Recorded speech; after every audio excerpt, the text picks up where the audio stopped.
What's going on, everybody? Jeremy with Detroit Tech. Long time no see. Today we're talking about the BEACN mix from BEACN.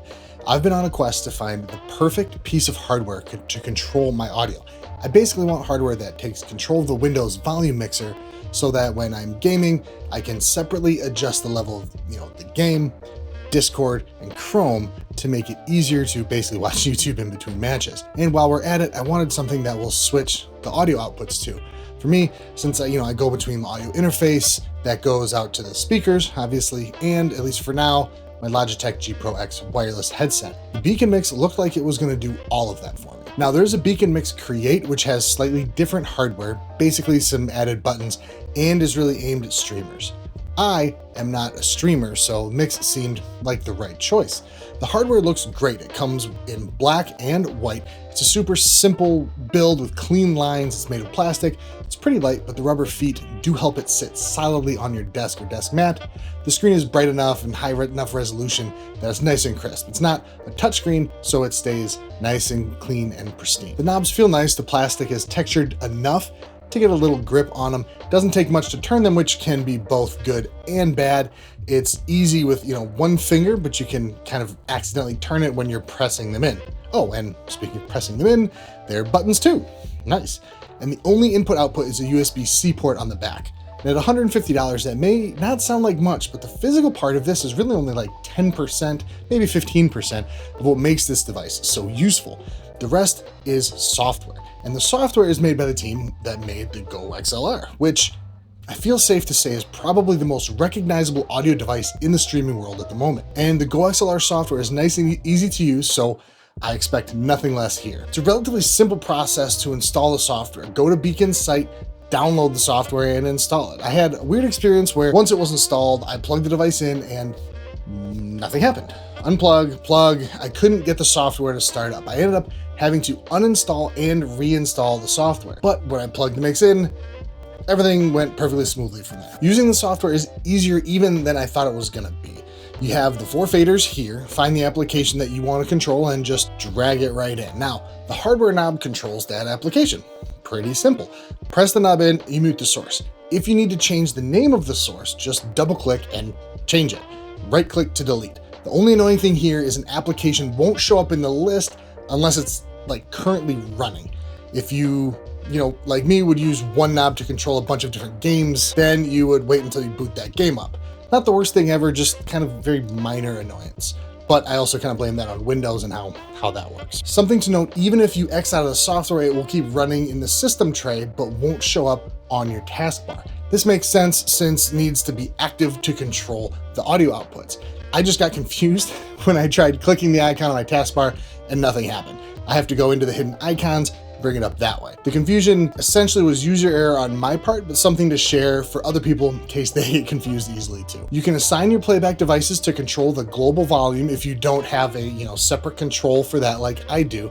I was talking with a friend and we wondered why playback devices is even a section in the software. It adjusts your mic volume, that other people hear. So for example, for a while I had my audio interface taped on the bottom of my desk.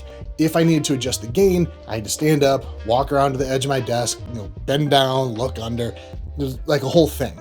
With this, the BEACN, you can adjust right in front of you. Or if you found a generally good level for your headset mic, but you get too loud sometimes, you can just turn the output of your mic down. Or if you need to say something to someone else in the room or something, you can press the knob, mute yourself.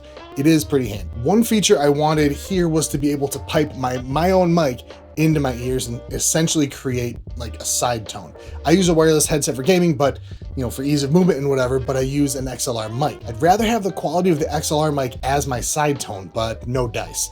What I've seen the BEACN Mix Create, it looks like you'd be able to do that, but the Mix has a different value proposition. Take control of your audio, that's it. But it does excel at that. In the software, you can see the levels of each output you're getting. On the screen, you have a great, easy to read readout showing the percentage of each output. And a little touch I absolutely love is like the gray level metering on top of the volume dial. It's information that's easy to see and understand very quickly. They really did a great job with this. this. The other thing I was super excited about was the audio output switching. I have a Stream Deck and use that to switch my outputs since I use my audio interface and speakers normally, but a USB gaming headset to game. I put away the Stream Deck when I got the Loop Deck Live. The audio output switching was not easy to set up. I had to create some weird macros like, open Windows settings, type sound, wait 200 milliseconds. It was just obnoxious and really didn't even work that well. And the audio control was basically nil. So I kickstarted the turn up. It worked mostly fine, but the software is pretty buggy.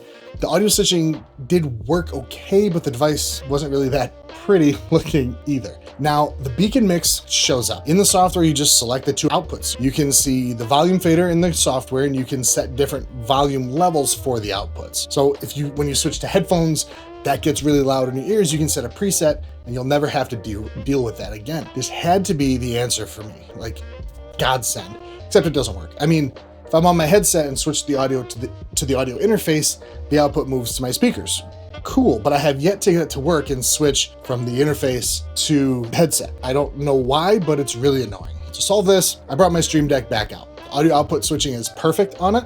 Plus, having an extra piece of gear out is fun, feels like a really cool cockpit. Aside from that, the only other thing I'd want to change is just having a little more customizability. It could be fun to kind of change the background on the screen. I understand why they don't though, because you could, or a person could put a background up that would make it really hard to see the information on the screen, and then inevitably you'd have somebody complaining about the product when it's really user's fault. But flaws and all, I love this device. The output percentage helps me because I can, lower gain values in between matches and turn it right back up to the exact same level. The software is simple, easy to get set up and running. The knobs are easy to adjust, feel nice in the hand. It doesn't do a lot as like a piece of hardware. It controls your audio sources. If you're looking for something to control submixes so, viewers can hear something different than you do, take a look at the Mix Create. But if, again, like me, you don't stream, you just want more control at your fingertips for your audio, I really doubt you could go wrong with the BEACN Mix. It's simply a great buy. Thanks for watching, everybody. If this review is helpful, hit the thumbs up and subscribe, and we'll catch you in the next one.